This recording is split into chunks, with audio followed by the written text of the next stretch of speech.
मी आमच्या सहकारी प्रतिभा चंद्रन यांना विनंती करतो की त्यांनी प्रास्ताविक करावं आणि धन्याची ओळखही करून द्यावी, ज्याच्या आपल्या मुख्य वक्त्या आहेत. प्रतिभा. So thank you, Mayuresh. Namaskar, good morning and vanakkam to all of you.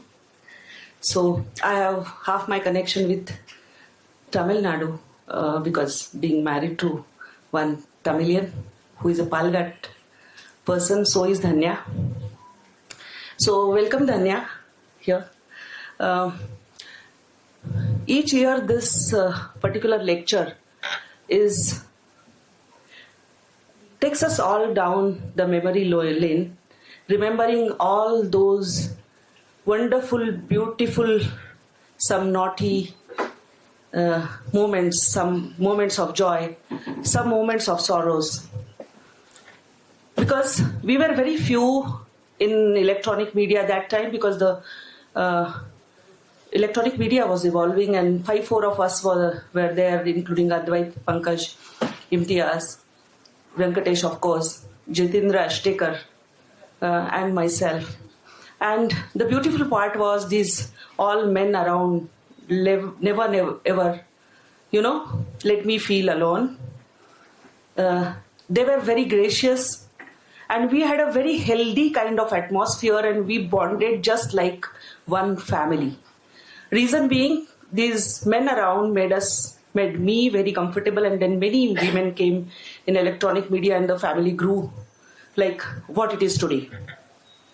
So Vyanktesh was more than a colleague to me, because we came from Marathwada region, and his family and my family were known to each other for generations, and so he was just like a younger brother to me. I remember in 1998 when I shifted from Aurangabad to Pune, Vyanktesh was the only journalist whom I contacted first.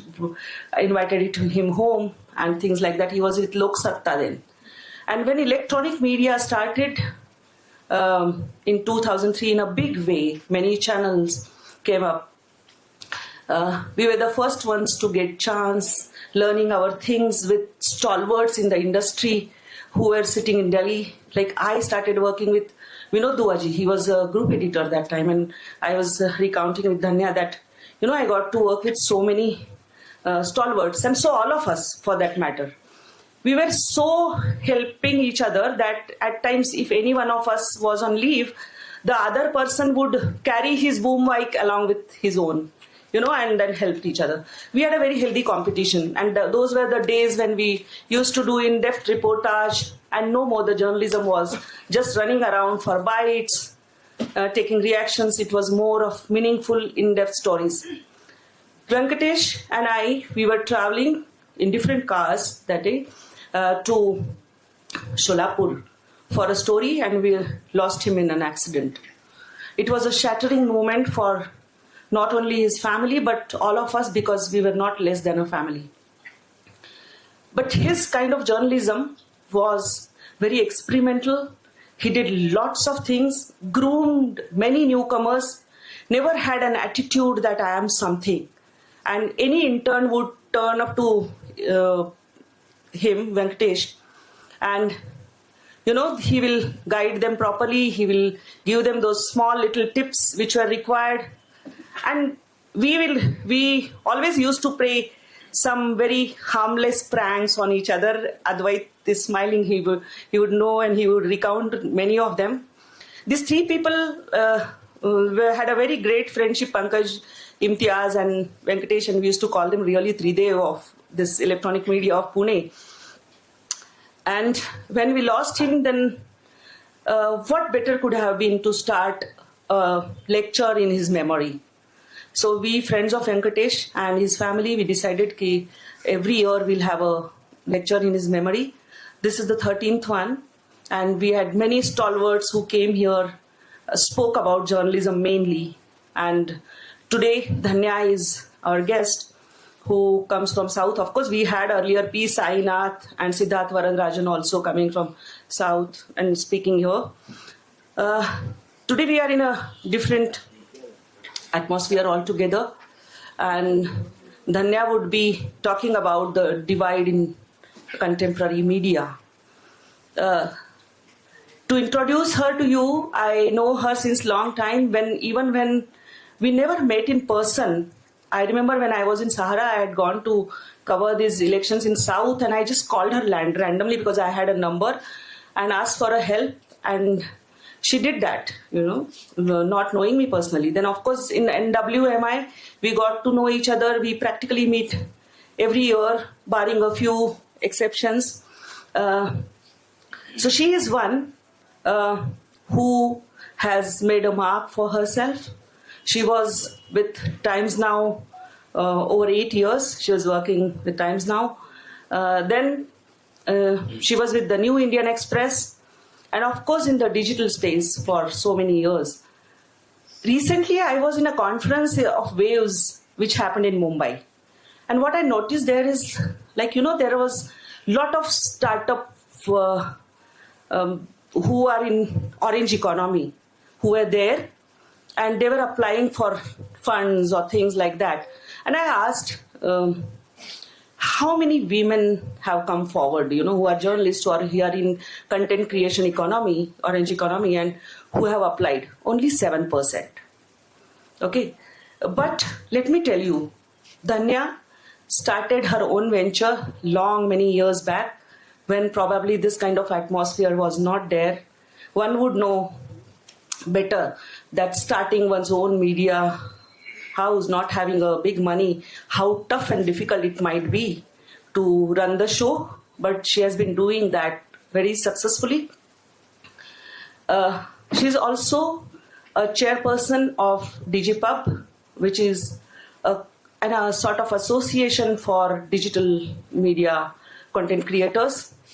So I won't take much of your time, and Dhanya will be speaking to you for over 40 minutes on today's subject, and after that we'll have a Q&A.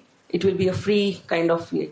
Dhanya, to give you an idea, PUWJ, Pune Union of Working Journalists, was an integral part always of this lecture, and they wholeheartedly supported this cause of Vyanktesh lecture. The hall we are today in is every year reserved for this lecture. The PUWJ body comes forward and asks us कि Vyankatesh के lecture का date क्या है.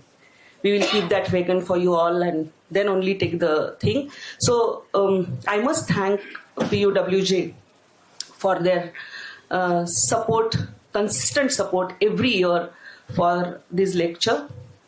And the kind of journalism Vyankatesh was doing, he could have been on a very, very bigger place today. Imtiaz is smiling and he knows Venkatesh's immense capabilities and capacities. कि वो आज कहाँ होता, एक बड़ा media house तो जरूर वो हेड कर रहा होता, इन सबको टक्कर दे रहा होता, और एक बहुत अच्छा कुछ जरूर हंड्रेड्स ऑफ जो न्यू कमर्स जर्नलिस्ट है उनको कुछ न कुछ नया गाइडेंस करता होगा. So we remember you, Venkatesh, very, very fondly. You are not a past tense for us. You are always there among us. So yeah, Dhanya, I invite you for the lecture. So before that, there will be a felicitation. Yeah, Mayuresh. Just before we start the lecture, let's धन्याचं आपण स्वागत करूयात, सत्कार करूयात. पुणे पत्रकार संघाचे अध्यक्ष सुनीत भावे पण इथं आहेत, शैलेश काळे सुद्धा आहेत जे पत्रकार प्रतिष्ठानचे अध्यक्ष आहेत, आणि मीनाक्षी गुरव सुद्धा आहेत ज्या सरचिटणीस आहेत. मी त्यांना विनंती की धन्याचं त्यांनी सत्कार करावा आणि पुण्यामध्ये स्वागत करावं.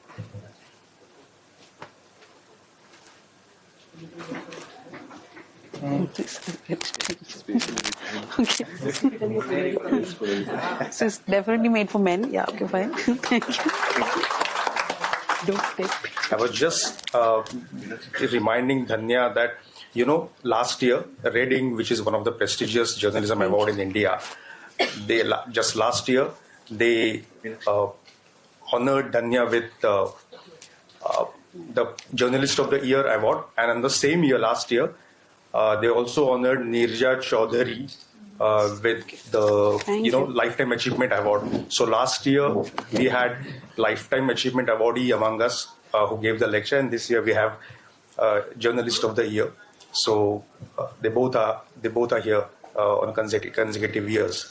So before we start with Dhanya's lecture, let me just give you an idea. The topic we selected, we had a lot of discussion among us. We also asked her what she would like to speak about. And the one common theme, of course, the first thing the theme in our mind was, most of the journalists who had come from Delhi and somewhere else there has been always a lot discussion since years within the media circles that the North perspective and the South perspective. And whenever we go to cover the elections or maybe some other thing and speak to the journalists from the southern state, this kind of objection we always get to hear that, the North journalists, they don't, and the audience they write for or speak for, they really don't have that southern perspective. So we wanted someone who can give us the in-depth, nature of the media culture there, the politics there, what is ongoing currently. So, but then we came to the theme that we have selected for today, the divide within. Bharatiya Madhyamatla Samakalin Dubanga. We all, Dhanyan, the audience before you is not the journalist. Of course, the working journalist for whom we decided to have this lecture each year, but you have a very mixed and very reputed crowd. There are writers, there are government officers, there are politicians, there are journalists who turn politicians among us. So some year we wish to invite him also to how to make a career as a politician after you become a successful journalist, but that's for some other year. So it's a very mixed crowd, and most of them are influencers because they are writers. So and Pune being, the intellectual city kind of, it has its own culture kind of a thing. So it's a very, they have their thinking of their own. So it's a very interesting crowd you have. And so all of them understand, we all understand there is, I won't use the word problem, but there is a divide within media. It's not like it was not there 30 years back or 40 years back. So it's contemporary. And the kind of atmosphere or the period which we are living on, which is very challenging, especially for journalists who are dealing with so many types of divides every day. Of course, it's a highly polarized word, especially the political polarization that we report on. That has also affected all types of media, not only print, digital, TV, everyone, every single person on the personal level. So we also want her to talk about that. The South versus North kind of a thing, which has been there, this kind of, I wouldn't use divide, but the, different perspective. So we also want her to, focus on that. In her introduction, Pratibha told us that she was among the first to start up a successful digital media venture, the News Minute, which she co-founded with her colleagues. So that is one of the very few and rare successful examples among the the digital media which we have. So we want her to talk about this legacy media versus digital media kind of divide, which is very talk of the town currently, especially among the media circles. Of course, so many of us who are working with the legacy media, they get out of it. They start their own YouTube channels. Some starts their own websites. But again, the financial problem, the funding, which is also an issue. So can the independent media really survive in the kind of world which we are seeing currently? Because, no one is coming forward. We hear this a lot of time. No one is coming forward to support financially. So she runs an independent media. So this, the big media houses versus the independent media. This is also kind of divide and debate. So we also like her to talk about it. So these are so many, and among, of course, yes,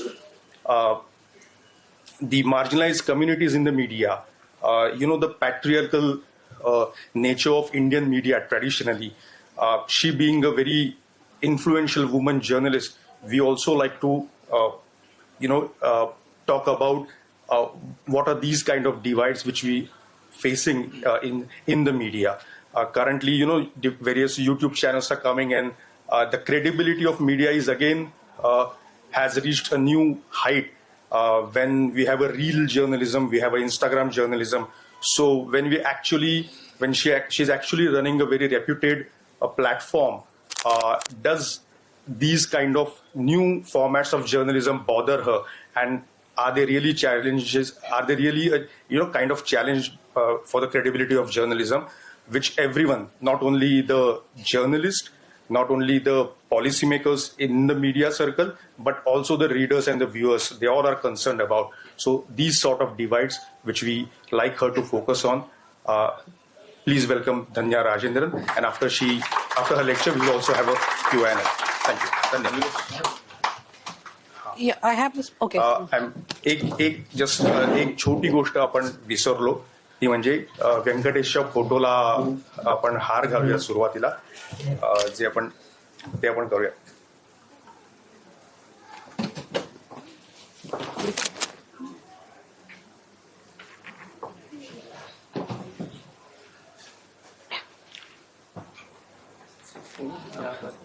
Okay. Just put here.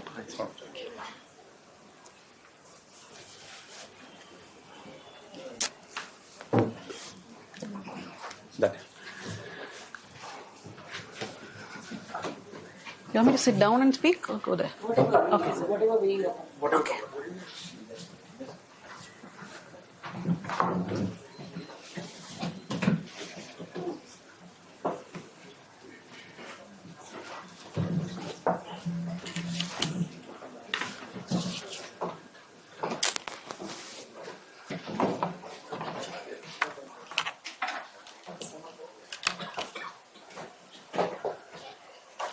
I think I'll initially stand and speak and perhaps to the questions sitting down. Thank you to the family and friends of Vyanktesh, to the Pune Union of Working Journalists for inviting me to Pune for this lecture. My gracious list of what I should be speaking about was definitely longer than anything that I had in mind, but I will try my level best. And your suggestion is correct. The person that you should be having for your annual lecture is Imtiaz, because how do journalists become politicians is perhaps the most needed lecture of the year, considering that most journalism colleges, people are not becoming journalists anymore. They turn to every other profession possible. I see a couple of students here, including Amanda, who's interned with us for some time. Hopefully, some of them will become journalists. When I was called for the event, I was very unsure of who was organizing this memorial for Vyanktesh. So I did read up about him. And then when I came here, Pratibha told me that it is just family and friends who are organizing. And I told her the least you could have told me that I would have figured out my own travel and stay and come, because I mean, it is not often. I mean, I don't think I can remember any other instance of any other city or friends of a journalist coming together year after year to remember him, to do something in his name. And I think that itself is so moving. It is so heartening. Like, I am this person who always, I don't know how many of you do this, but I do think of what will happen when I am no longer there, when I die. And then I think of the people who will feel sad for me, who will be very happy that I am no longer there, who will write very long Facebook posts for me. But, you know, to be that person, to die young and to have such a large group of people gather every year in your remembrance, I'm wondering what he would have been as that person and what he would have been today, as Pratibha was saying. If he was there today, I'm sure he would have been inspiring a lot more people, right? So I want to start the lecture by remembering Vyanktesh, who unfortunately I did not know before. I mean, in the sense when he was a practicing journalist. And I hope that we have more people like him who continue to inspire people when they are alive and when they are no more. Because what we sorely lack in our country are people that we can look up to as inspirational. I think what our young people lack today are journalists themselves who they can look up to as inspirational figures. So while what is the topic going to be? Prachi, who's not here, I think she's unwell and hospitalized. Prachi was the one who was interacting with me and Mayuresh, asking what the topic should be. So they gave me a lot of options. One is South versus North divide, digital versus independent divide. And I'm thinking, all of these I'm always talking about. Either I'm called for North or South divide, or gender problems, or independent versus legacy media. So I told Prachi, why don't we combine all this? Because all these are problems, and instead of me talking 40 minutes about one specific issue, let us talk about everything together, and we do have an opportunity to have a question and answer session after that. So the first, in 2016, when Turkey was seeing an almost coup against the Turkish President Erdogan, 2016 was one of the most problematic years for the Turkish media. By then, around 15 Kurdish media houses had been shut down in Turkey. And when this coup, which was of course not successful, and it was done apparently by this group called Gulen Movement, was happening in Turkey, there is a newspaper called Cumhuriyet. It is one of Turkey's oldest newspapers. So Cumhuriyet was against Erdogan, and what happened is that Turkey was divided into two different types of media. This will sound very, very familiar for you. Turkey had one very powerful section of media, which was for the president, Erdogan, who's known to be an autocrat, and they would support whatever he did. Now, till then, it's fine. Okay, a media house is taking a side, it is supporting an autocrat, which also we can perhaps forgive because they have certain limitations and compulsions. Now, what do? They turn against all the other media houses which question the Turkish president. Turkey already had very few media houses which were brave enough to ask Erdogan questions, and Cumhuriyet was one of the last. So when the almost coup happened, the main Turkish media went after groups like Cumhuriyet saying that they are also terrorists. You know, all these words that we hear in our mainstream media. I don't watch much of Hindi channels or English channels, thankfully, but I do know the words that they use. And then what they kept doing is that they kept putting a hit list of journalists and academics and students and protesters and leaders, saying that these are people who are supporting the terrorist movement and therefore they have to be arrested. Cumhuriyet was shut down. Its editor spent 495 days in jail in pre-trial, and that group almost shut down. There was a takeover by a different group. But what stood out for me was the fact that the mainstream media in Turkey turned against its own media, and it was giving hit lists of journalists. Does that sound very familiar to you?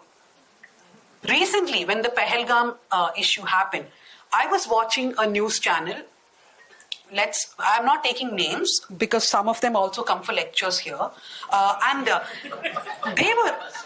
of those anchors were screaming that, does this newspaper called The Hindu take advertisements from China, then put them in jail, right?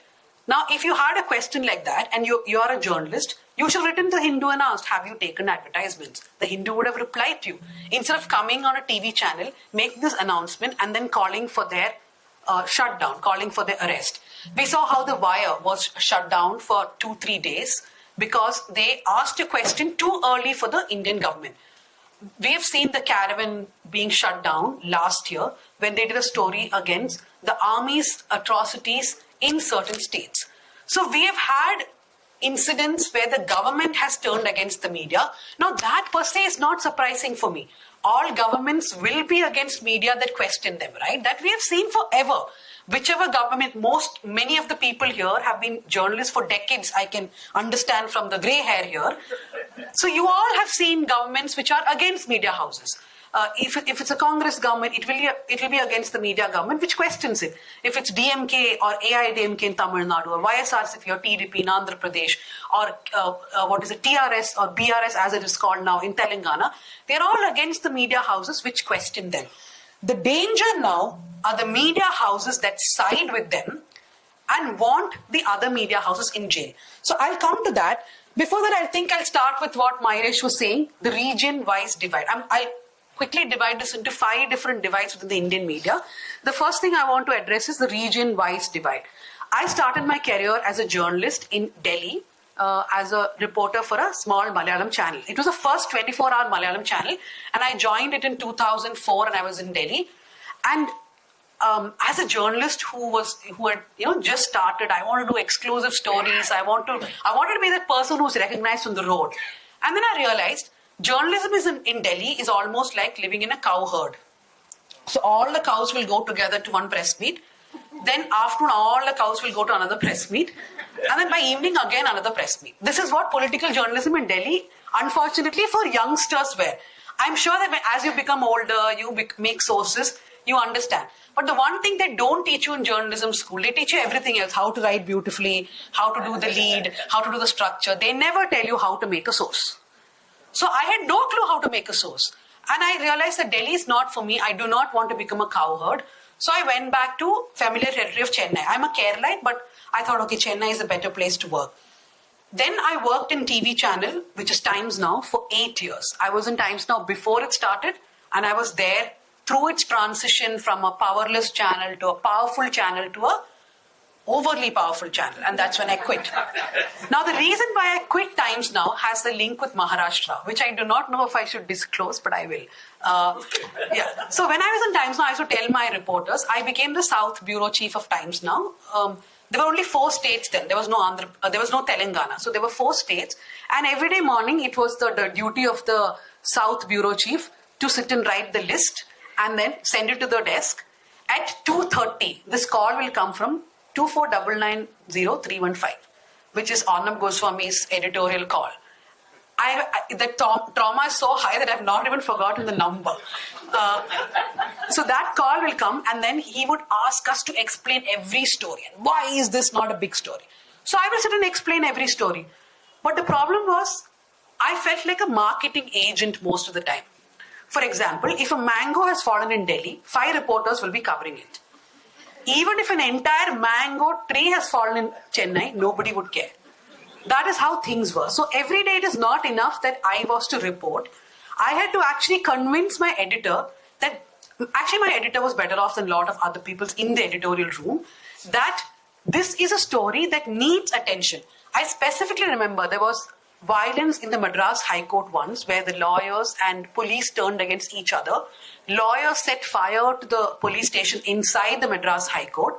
Major violence. The court was at least shut down for, I think, 7 to 10 days. Can you imagine a high court shut down? And those days there was no online court, right? So it was just shut down because of the violence. I'm standing there in between the violence and I'm calling my desk, and they're not taking my story because a mango had fallen in Delhi. So I had to then market this violence, saying that this is very important. We have to go live with it. So every day I felt like I was a marketing agent. Floods in Chennai. I think one of the pivotal changes happened during the 2015 floods in Chennai, when the city was flooding like crazy. So the city had not seen such floods in decades, but the national channels were not cutting to the visual. I think there was a lot of outrage as to why were the Chennai floods not covered. That moment was very pivotal, I think, for English channels, which then realized you cannot ignore states, not just cities. You're ignoring entire states. So then I realized, what is the problem? Why is that I had to be a marketing agent on top of becoming a journalist? That's because most newsrooms in India are Delhi-centric or Bombay-centric. Because my newsroom was based out of Bombay at that time, but their mentality was still Delhi-centric. So when I say Delhi-centric, for argument's sake, they would have South Indians, East Indians, North Indians, West Indians in their newsrooms, but they were all born and brought up in Delhi. So it'll be a Tamilian who's from Delhi, a Malayali who's from Delhi, who would understand the Delhi's politics, right? Have you heard of this Tamil political leader called Vaiko? So Vaiko used to be in news a lot at that time because Jayalalitha had sent him to jail under Pota. He was somebody who was supporting the LTT. For a Tamil audience, he was a very important politician then, and he would say all sorts of things. And to make sure a Delhi editorial understands, it was very, very difficult for me. Which is when I decided I'm going to start something which can be small, like the News Minute. I had no money. I was just a journalist who had quit Times Now. And I thought that I will not be a marketing agent. I will tell the story that needs to be told. Now, the reason why I quit Times Now is Bala Saheb Thackeray was in hospital. So he was unwell. And I think they knew that he's not going to make it. I have nothing against him. But the problem is that for at least 2 to 3 weeks, all coverage across the country was paralyzed because they are waiting for something to happen to Bala Saheb Thackeray or for him to be coming out of the hospital.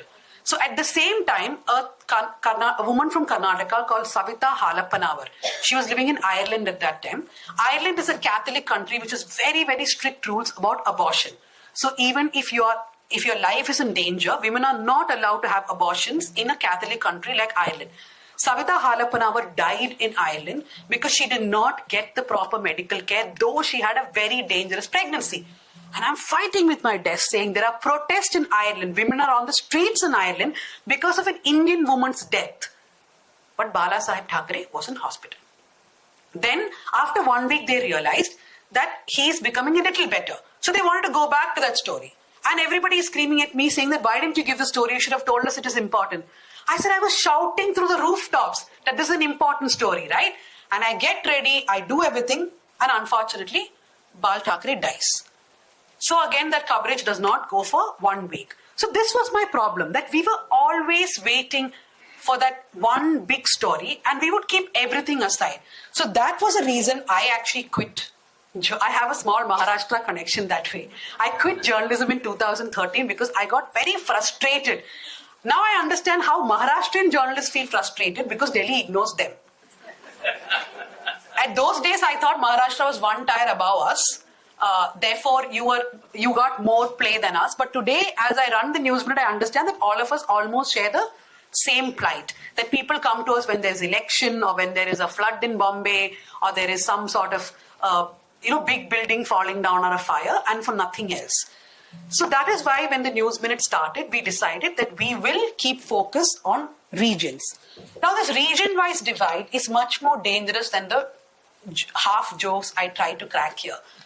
Imagine that we do not have good reporting from a state like Kashmir.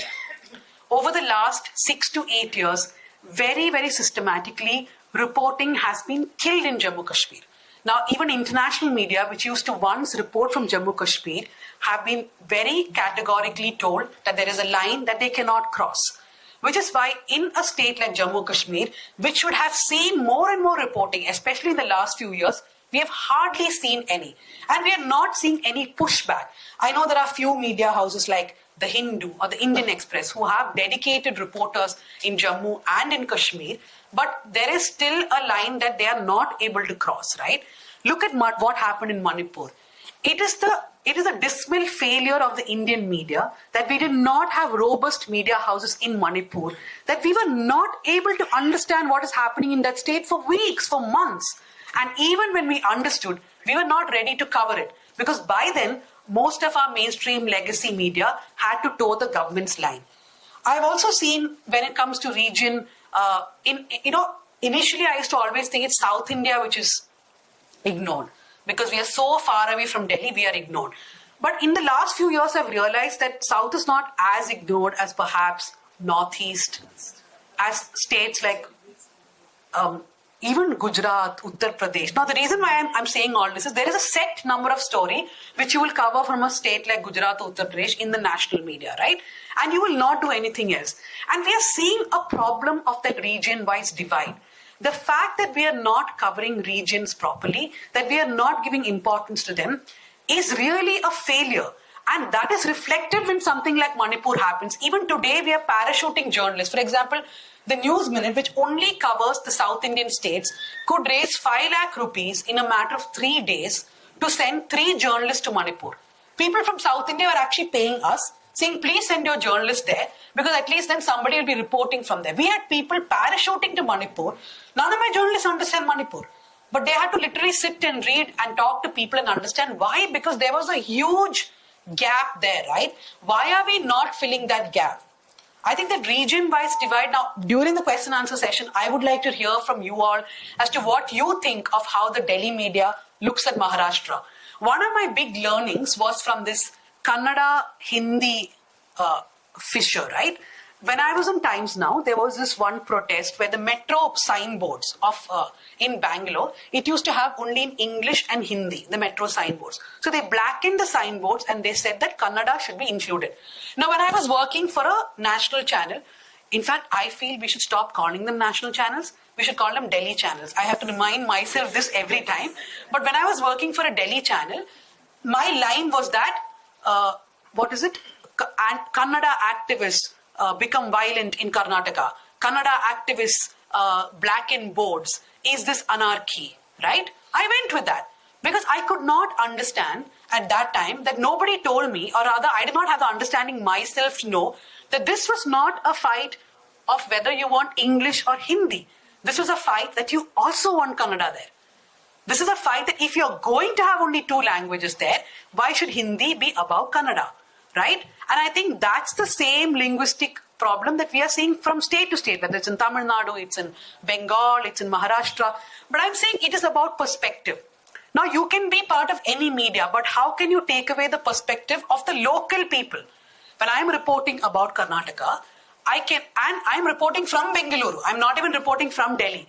But I'm still not seeing the perspective of Karnataka because I've not been told to. I think that is the biggest danger. For example, yesterday, Kamal Hassan, not yesterday, 2 days ago, Kamal Hassan, the Tamil actor, he's an actor who's in all languages, but primarily identifies as a Tamil actor. He said that I love Kannada also. It's a language which has come from Tamil. Now, historically, he's been opposed, right? People are saying it is not true. But I've seen a lot of pro-Kannada activists actually making this point that let's not fight between each other. The fight is not between Tamil and Kannada. Let's not get diverted. So I feel like people have reached that state where they're able to see through these divides, but our Delhi media still cannot. And it is our failure that we have not insisted that they should.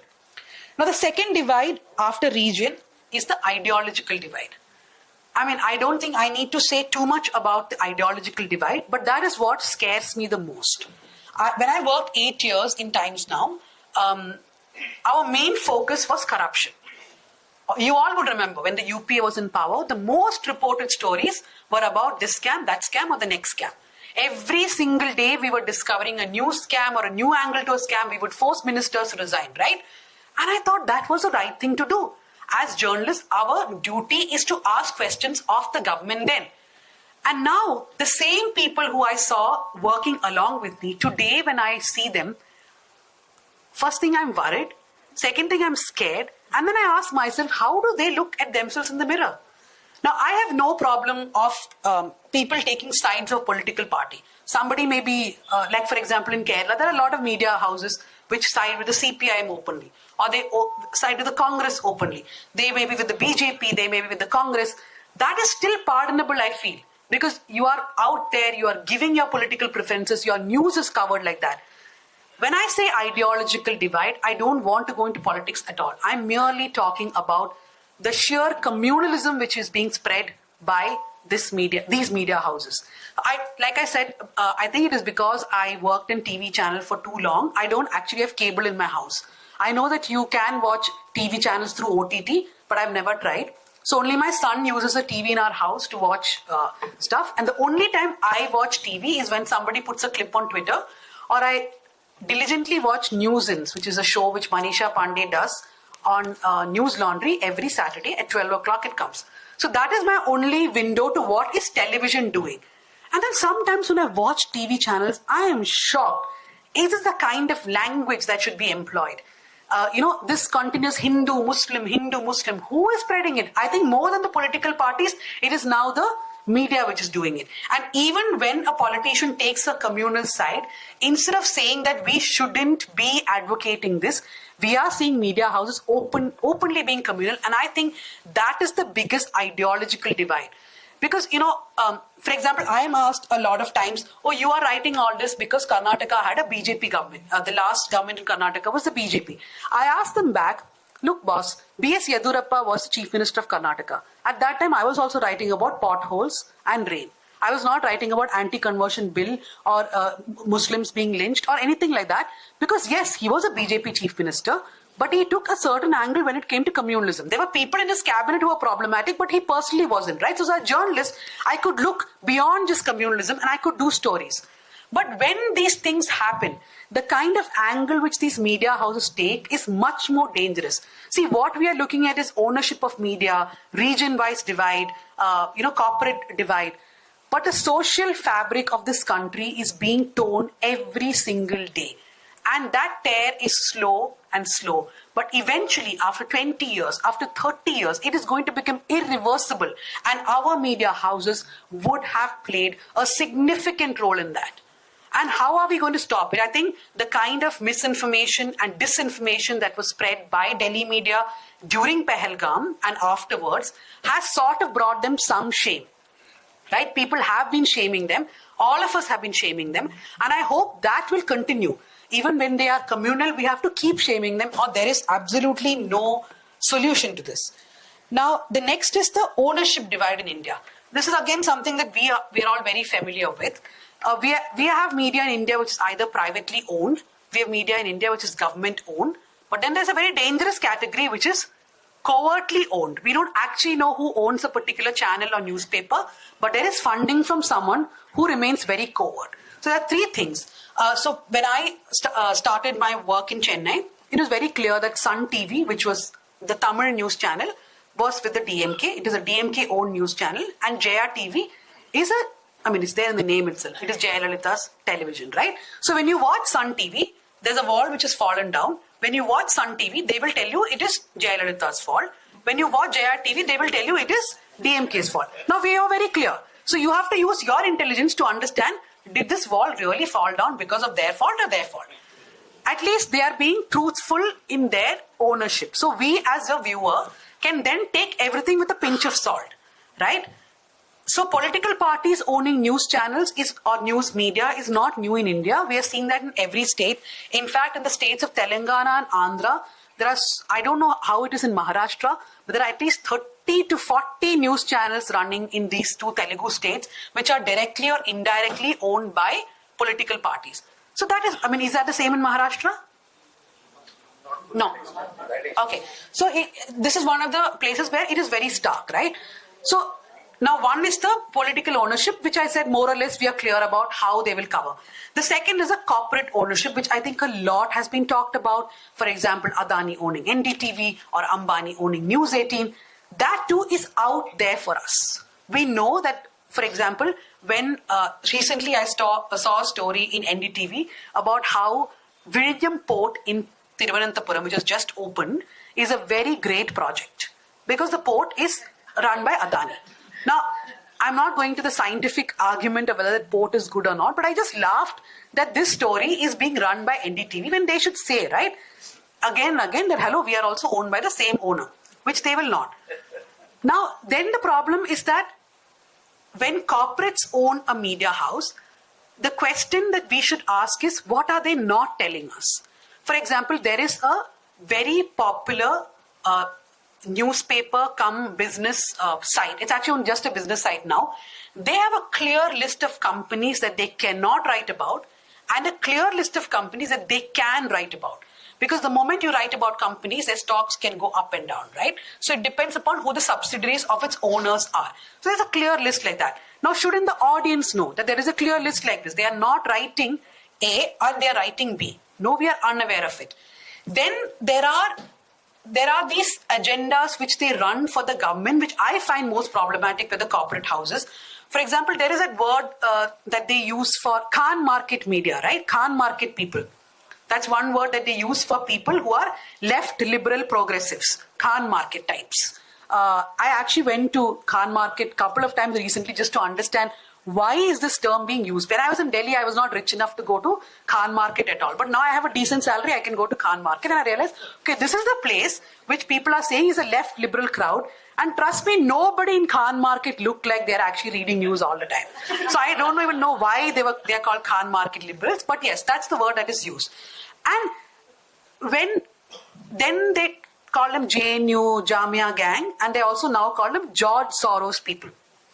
Now, if you go do a Google as to who is the Indian agent of George Soros, guess the name which will come up.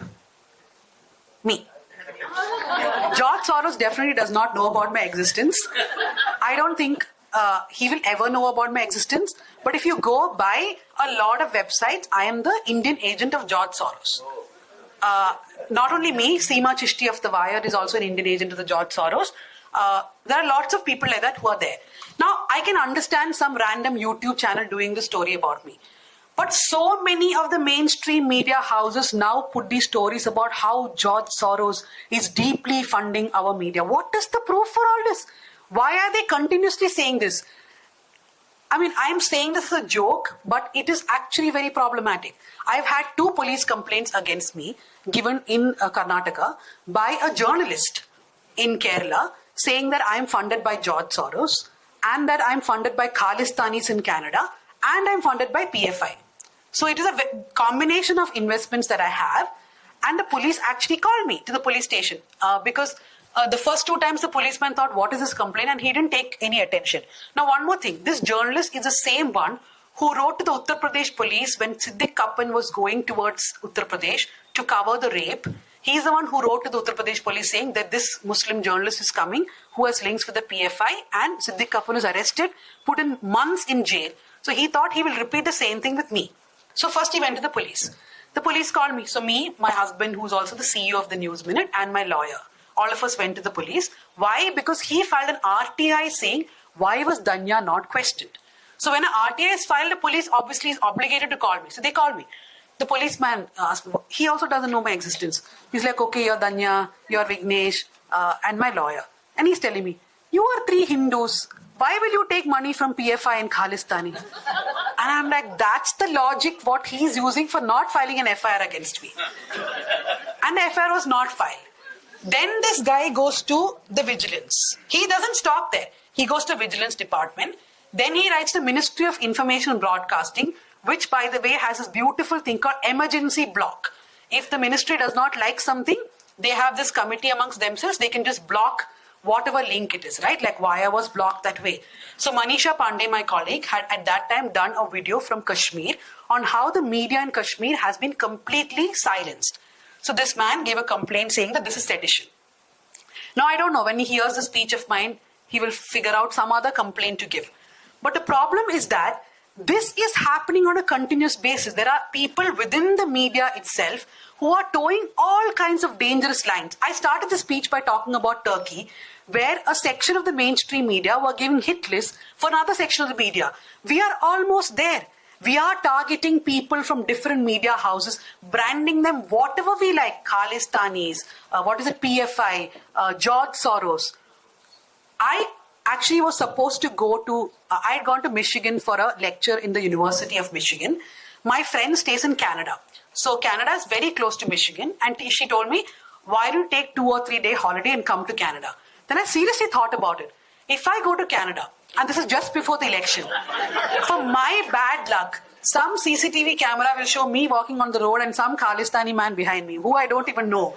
Then I'm not even joking. I did not go to Canada because I thought going to Canada 1 month before the election is too dangerous because you do not know which lunatic is going to take some visual and put it.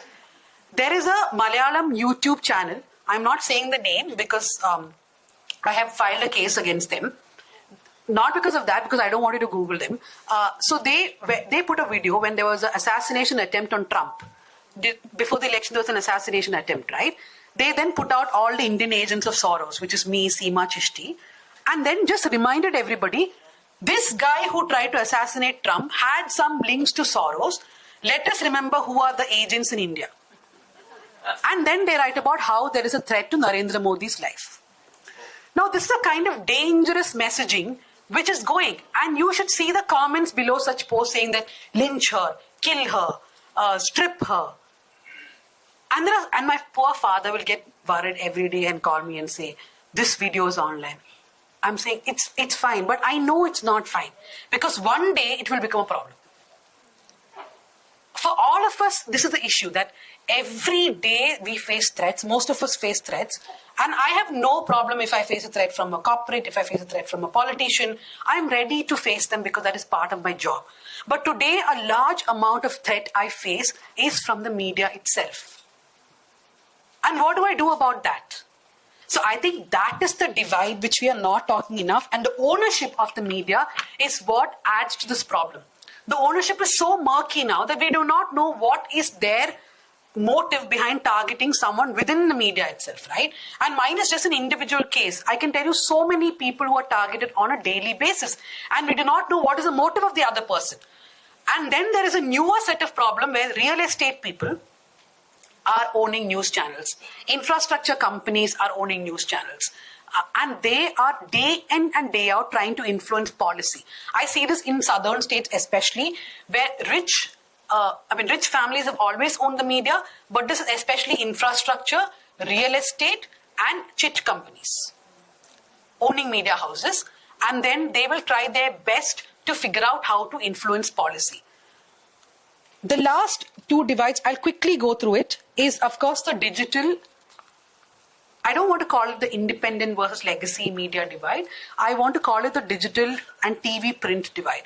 Now, all of us know what is the divide between independent and legacy media. I mean, I'm sure multiple lectures you've had, or you all have sat in panels yourself where you've explained this. But I want to just touch upon digital TV and print. Do you know what is a GST for a digital media house like the News Minute? It is 18%. Anything that, even a subscription, like if you buy a 500 rupee subscription, 18% of GST goes to the government. What is the GST for a print newspaper? It is 5%. Plus, there are subsidies that a newspaper gets for its print role. So even in that, there is a division. Digital is seen separately, print is seen separately, right? Now, when the digital media rules were brought, a few years ago, Ravi Shankar Prasad and Prakash Javadekar held a press meet in Delhi saying that we are going to bring the digital media rules in India. And what is the reason that they gave for digital media rules? That there's a lot of child pornography and there's a lot of pornography which is targeting women. Then how will anybody say no to such a law, right? Everybody will be like, yes, please bring a law which will fight against child pornography and crimes against women. But was that the intention of the digital media law? It was simply to ensure that the growing number of digital media houses in India are under some sort of registration, some sort of law, and some sort of guideline. Now, what did this digital media law do? I was one of the first litigants. I went to Delhi High Court against the law along with the wire. After that, a lot of people have now filed cases, including Live Law, News Laundry, Quint. Many cases have been filed. Kunal Kamra, T.M. Krishna. These are all people who have gone to court. So what that did is it introduced 4 different sections of grievances. I'll just quickly explain this. I am a small media organization with around 30 to 40 people at any point of time, right? So I'm supposed to have a grievance committee officer. So if you have any grievance, you can write to them saying, I did not like what you wrote, and I have to reply to them. I think there's a 10-day period. Now, one of you write to me, I will write to you back. Let's say 150 people in this hall write to me. I'm supposed to reply to each person individually. So that is how you're weaponizing grievance. We have had a situation where 80 to 90 people wrote to us because they were followers of a particular man, not a politician at all, of a guru who we wrote against. And we had to sit and write replies to each person. That's the first level of grievance. The second level of grievance is where you have a grievance body, which is basically a retired judge, 3 NGOs, or 3 people who are professionals in like NGOs. They have to be there. Which is why we had to have organizations like DigiPub, which I am a chairperson of, because DigiPub has that second layer. The third layer is the government. So if your grievance doesn't work here, you go to 2, you go to 3. What is the fourth layer? The fourth layer is the government panel, which can give any sort of emergency block. And for that, you don't have to go through any of these 3 layers. You can directly go to the government. What happened to the Vigadan newspaper? Vigadan is celebrating 100 years of its existence this year. It's one of the oldest newspapers of the country. Its website was removed for almost 1.5 weeks for a cartoon which made fun of the Prime Minister. And how did that happen? The BJP president of Tamil Nadu wrote a complaint one day. The very next day, the website of a 100-year-old newspaper is blocked without asking for an explanation. That is how the digital media blocks work. Now, the reason why I'm talking about digital media is when the government tried to devise these laws, they did not call digital media. In the sense that we are digital media, we were not called for any of the talks. Who do they call? They called the big newspapers, including the left, the right, the in-between ones. Everybody went for these meetings. Even your former NDTV went for the meeting. Everybody went for the meeting. And what did they say? Okay, you please go and form these laws. Please ensure that Scroll, Wire, Quint, News Minute, etc. comes below this. But please leave us. Because we are the Hindu, the Indian Express, NDTV. We are news channel or newspaper. We run websites. But that is not our primary business. So we will come under the old laws, which is for newspaper, for television, etc. Right? So they conveniently try to throw everybody else under the bus. But the government was not having any of it. Government wanted everybody under the bus. So the government made the law for all. Now this is the problem. We are so divided as a community that if all these powerful newspapers and news channels at that time had put their foot down and said that we cannot have an emergency blocking last section of the grievance committee, or that a grievance officer, whether a news channel or a digital media should be left to them and not for the government to decide, perhaps we would have had a stronger voice. But we are so divided that we see ourselves as digital, as print and TV, and therefore the government can divide us further. For us, it's a daily problem. Like we have this group, as all of us are on Signal or WhatsApp. The last 2-3 days, it has been bursting with this case against A9, where a lot of YouTubers, including people like we have Dhruv Rati, we have Ravish Kumar, and all the people, all those under Sakshi Joshi, Akash Banerjee, a lot of them are part of Digipub. So everybody is facing problems because ANI is giving them copyright notices. How do you then fight that copyright notice, right? So I sometimes feel like I was a marketing agent in Times Now, but today I feel like an army officer. Because daily there is a new battle. I'm never just a journalist. And that is the unfortunate part in all this, that my role just keeps changing. Like 10 years ago, or 15 years ago, we all used to attend classes on how to do mojo journalism or how to make small videos. Today, unfortunately, we are actually having classes where we tell journalists how to secure your mobile phones, how to make sure your data is not taken by somebody else. We had a session after, I think, the case against, I forgot which one, but we had a session where we were training journalists on what to do if ED, IT, or CBI comes. All three work under different laws, right? So like, when should you give your device? When should you not give your device? This was a workshop we had to have for our journalists. Not just News Minute, but everybody else. But I'm just saying that over time, our challenges have become different. Our divides have deepened. And I'll come to the last divide, which has not changed throughout. Even when ownership patterns have changed, when ideology has changed, everything has changed. One thing that has remained constant is the class and caste divide in the Indian media. There is absolutely no change in it. The last year, a photographer, not a videographer died in Chennai. He was working for a Telugu news channel, but it was reported as the delivery person of a food app died in an accident. So I was wondering, why did they report like that? Because his salary was so low as a videographer, he was moonlighting as his second job was a delivery person. That is a reality for a lot of journalists across this country. They are not paid enough. They do not get any compensations.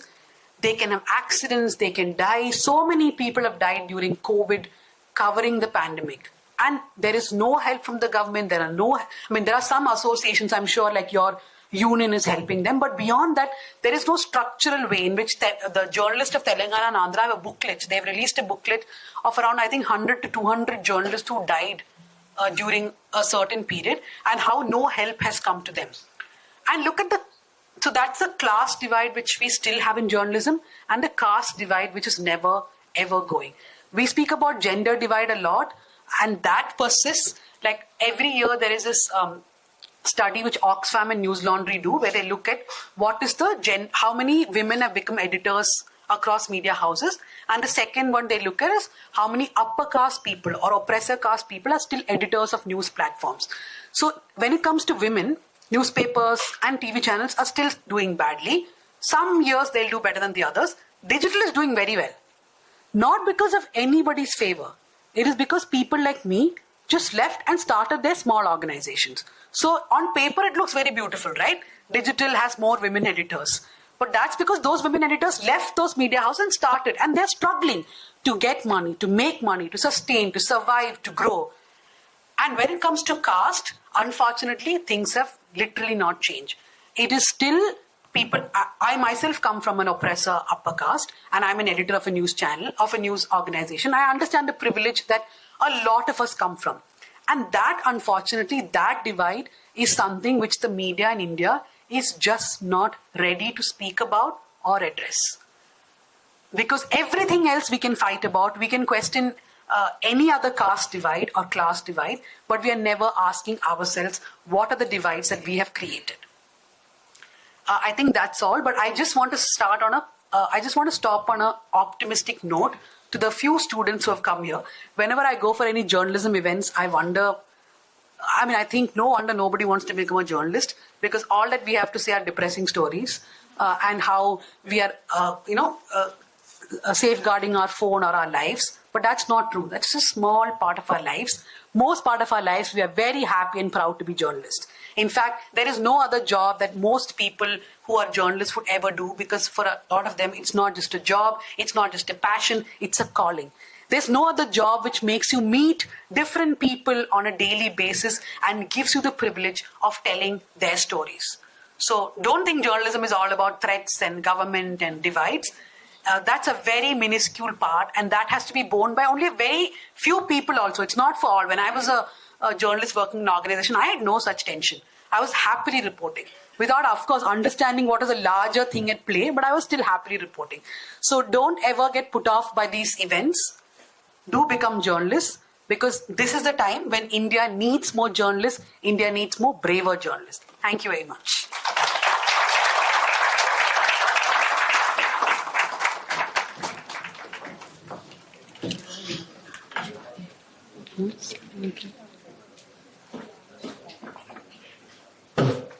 Hello. Thank you धन्या. आपण let's open the floor.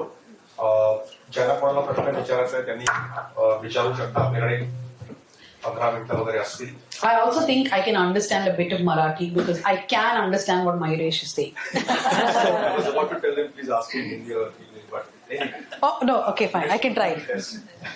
So, कोणाला विचारायचं आहे?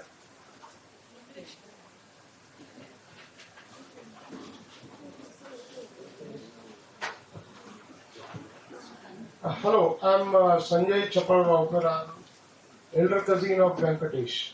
Thank you for being here and for your beautiful speech. I have 2 questions for you. The first one is, in general, what is your thought on the accountability of media? And if at all you feel that there has to be some accountability, some answerability, so there will be always some subjectivity in the evaluation of other sides' point of view of perception. And in that case, certainly there has to be some lines. And parties may not accept with that. So can you elaborate on that and give some example, like how government should have acted in this particular case? Which case? In general, Okay, you can fine. refer to Yeah. any case. Sure, okay. And my question is especially with reference to national security or issues related to social harmony or social health in general. So that's my first question. Second question is very specific, and I'm not casting any aspersion on you. What's your thought? I mean, does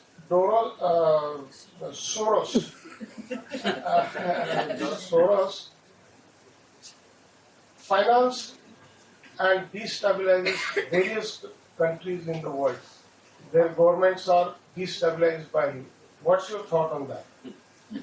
Yeah. So, also I wanted to thank Rupa for being here and part of this and inviting me. Thank you very much. Thank you. Thank you for inviting. So, the first question about accountability. What is a media house with accountability, right? When I started out, I remember, I can give you with an example I'm telling you. So, Srinivasan Jain had interviewed for NDTV, Karunanidhi at that time. He was the chief minister. I think Karunanidhi was the opposition leader. Srinivasan Jain had interviewed him, and he said, I am a good friend of Prabhakaran, who's the LTT chief. Karunanidhi did not think anything about it. He said that. The channel that I was working for, Times Now, put out a wrong graphic saying, Jayalalitha says, I'm a friend of Prabhakaran. She got really angry, and this was my first brush with accountability and apology. That's what I'm saying. So, I did not put that graphic out. Somebody in the news desk has put out. She has seen it. I'm standing on a live and I can see continuously her office is calling me. So I told my anchor, look, something has happened. Let me pick this call. And they have filed a case for 10 crore rupees. She was very well known for filing cases. Then I had to stand outside her house for 3 days continuously to give an apology.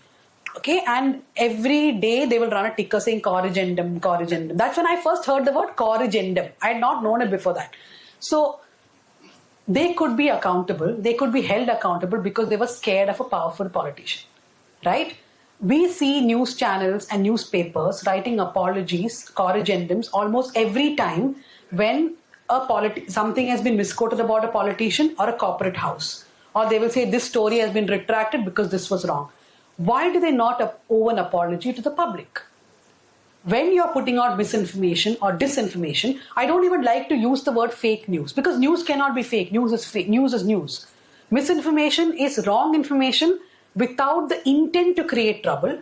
Disinformation is wrong information with the intent to create trouble.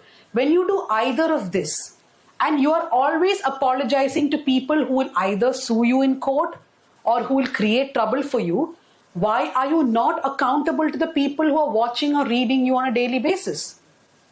So media knows what accountability is when they are under threat.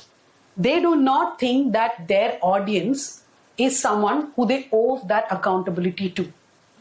That is the problem. Now, how do we make them accountable?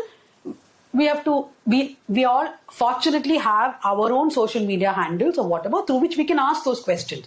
And there is definitely a shift happening now, right? People are apologizing.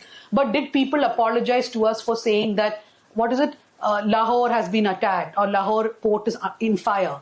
Now you may ask, should they apologize for it? Yes, they should. Because that is misinformation. I would say that is disinformation you have spread in the country, right? And then divided people here. When somebody seeing that news, an Indian person is writing on Instagram saying India should not go to war like this is not good, and then you book them for sedition saying you're speaking against the country. So it's a chain, right? So these news channels or news organizations have to be held accountable, and they do hold themselves accountable.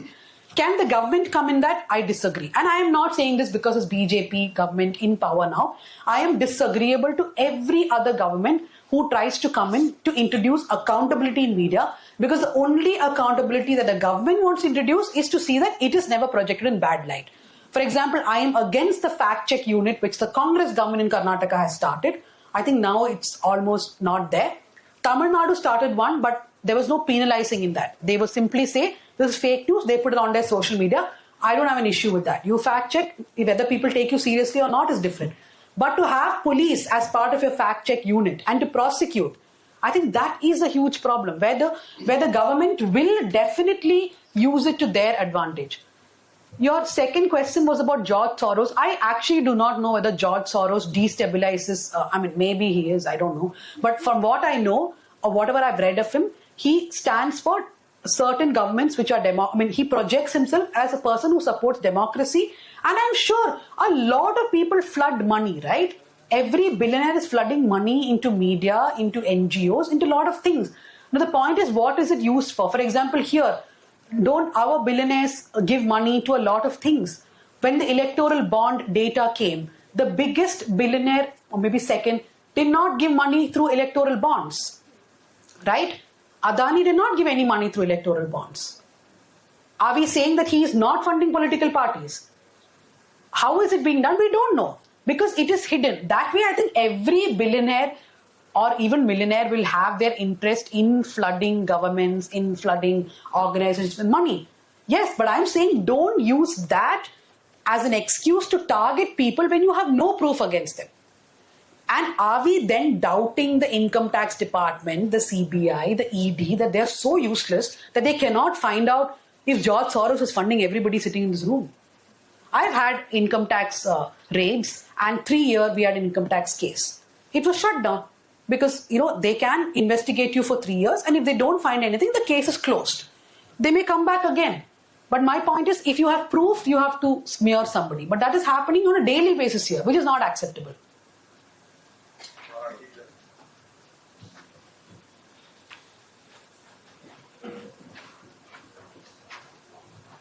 I'm Sagar Gokhale.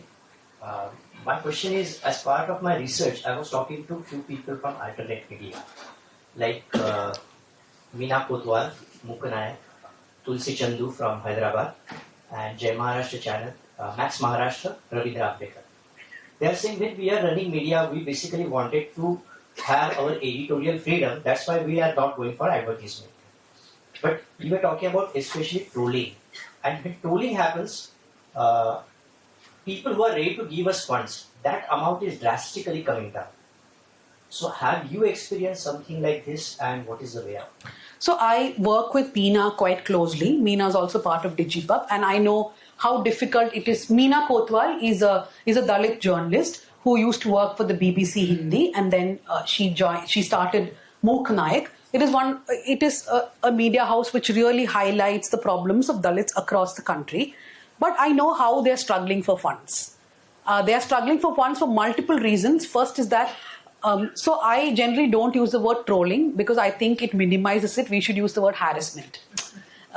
Trolling sounds like fun where we're making memes of each other, but it's actually not fun for the person. So yes, harassment does. What happens when you're continuously harassed is that the other person thinks there is some problem here, right? Would I want to fund a media like that, which is always under hate? Now, the thing that I told you about George Soros, when someone continuously says that, anybody who wants to fund is thinking, are they problematic? So yes, when women are harassed, when marginalized communities are harassed, it makes it even more difficult for them. That is very much true.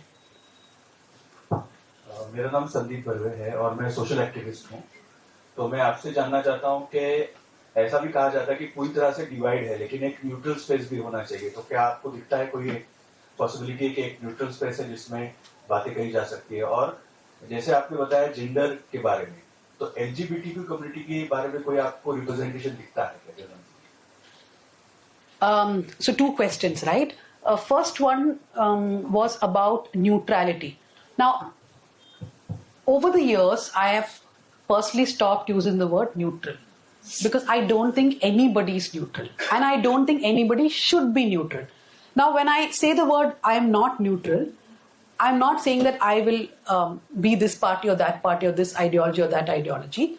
The problem is when we are becoming a journalist, we are taught that if there's A and B and C, you go ask A what happened, you ask B what happened, you ask C what happened, you write everything and the audience will understand whether A, B or C are right. But I think that is a very problematic way in which we have done journalism without telling our reader whether A is more powerful, B is from an oppressed caste or a lower caste, and C has power and money, right? So the difference in their social positions, I'm just taking this as an example. But neutrality cannot be what journalism is. I think journalism can be objective and journalism can say the truth. Now, whose truth it is also for every person to decide. Unfortunately, there's not one truth. So I think as journalists, what we can expect is that we speak for the marginalized, we speak for the oppressed, we speak for people whose voices are not heard. I don't think neutrality is something we should expect because when I wake up, I'm not a neutral person. I read a newspaper, I read 5 stories and I want to follow this story, shows my bias, right? So I don't think we should call ourselves neutral journalists, we should call ourselves objective journalists. Even objectivity can be challenged. The second question was about LGBTQ. So I think, like for example, in my organization, we have tried to have hiring policies also, but then it is a little difficult, right? Like some people do not want to disclose, even whether it's caste or whether they are from any gender minorities. Are they represented in the Indian media? Definitely not. But there are a few media houses, in their coverage you can see the difference because they are having someone who is from the LGBT community on the top layer of the editorial. I have a colleague, her name is Raga Malika. She really changed the way our editorial is. She is from a gender minority community, so she would tell us, like, for example, one story that all reporters will say is 2 men are getting married or 2 women are getting married, and they'll write this very flowery story of one more gay marriage. And she's like, why? We have to normalize it. Are we writing every single marriage of a man and a woman? We are not, right? So yes, it is not legalized in this country, but we cannot celebrate it like that. We have to write the context of why we are writing it. So I think it is very important that we have gender minorities in newsroom. We do not have. But I also feel that it is not enough that you have them in the lower layer of editorial. You have to have them in higher positions. Only then can they influence the editorial. And that applies to anyone, right? Caste minorities, other marginalized communities. Everybody has to be in the top editorial. I am Bhanuprataap Barge. The question is that how do you look towards the judiciary, bureaucrats, and law enforcement agencies? So truthfully, we don't do too much reporting on bureaucracy because we're a very small team and it's impossible for us to follow policy. But we do a lot of reporting on law enforcement and judiciary. Just my personal opinion is that we are so scared of this sword hanging before us called contempt of court that we have not scrutinized our judiciary enough, our judges enough, their judgments enough. We have to go back in time perhaps and look at some of the biggest problems that have been created in this country because of the judiciary. But I feel this contempt of court sword is what puts even the youngest to the oldest journalist off. And I hope that there is some way out of this. I know that a lot of people have now started saying, even from within the judiciary, that there is not enough checks and balances that is happening. But I see a lot of brave reporting happening on the judiciary. There are, for example, reporters like Saurav Das. A lot of people are writing very critical pieces on how the judiciary is doing. And they are also looking at judgments. Like when I was a young journalist, I was told never to look at a judge and the judgment and see whether there's a motive because that could be contempt of court. It's still etched in my brain for some reason, and I'm trying to unlearn it because I see a lot of reporting. For example, the judge who retired, Justice Bela Trivedi, who retired last week, there's been a lot of critical reporting on why she was given certain cases, how she would sit on them, what she would do with them. I think we have to encourage more of that. And law enforcement is a story altogether different. I'm sorry there are a lot of crime reporters here, but I feel like a lot of crime reporters become embedded with the crime reporting, with the police. And therefore, it's almost, like if you report a long time with something, then you almost become embedded where you are not able to then, because you have grown your sources, inspector, to, that guy has become SP now. So you have to keep going with your sources. Therefore, I feel that is one reason why law enforcement agencies in India are so problematic, because we have not reported properly on them. सवाल पूछने वाला भी former police officer है. So how many did you embed?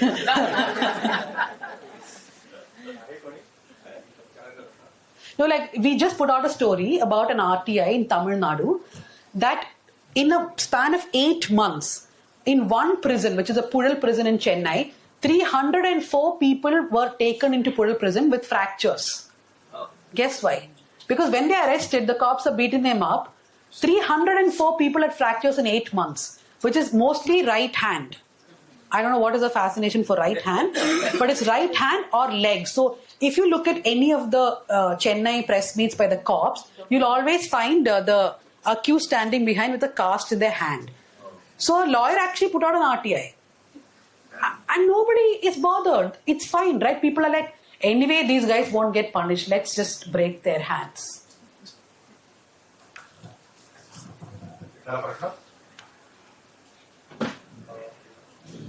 ठीक आहे. I think ठीक आहे, आपण थांबूया. मी मीनाक्षी गुरव, सरचिटणीस पत्रकार संघाचा आभार प्रदर्शन करायचे. नमस्कार. पुणे श्रमिक पत्रकार संघ आणि फ्रेंड्स ऑफ व्यंकटेश यांच्या वतीने आयोजित व्यंकटेश चपळगावकर स्मृती व्याख्यानात धन्या रवींद्र मॅडमनी जे काही आपल्यासमोर वास्तव मांडलेलं आहे न्यू मीडिया, भारतातल्या न्यू मीडिया संदर्भातलं, खरं तर त्यांच्या व्याख्यानानंतर काही बोलूच नाही, शब्दच नसावेत, कारण का आपण तेच विचार घेऊन पुढे जाऊयात. त्यामुळे मी तेच उपस्थित असलेल्या प्रत्येकाचे वैयक्तिक पत्रकार संघाच्या वतीने आणि फ्रेंड्स ऑफ व्यंकटेश यांच्या वतीने आभार मानते. मॅडम, आपण इथे आलात आणि आम्हाला नवीन मीडिया मधले जे वास्तव आहे ते इथे सादर केलेत, मांडलेत, त्याबद्दल आपलेही खूप खूप आभार. आणि हा कार्यक्रम इथेच संपला असं मी अध्यक्षांच्या परवानगीने इथे जाहीर करते. धन्यवाद.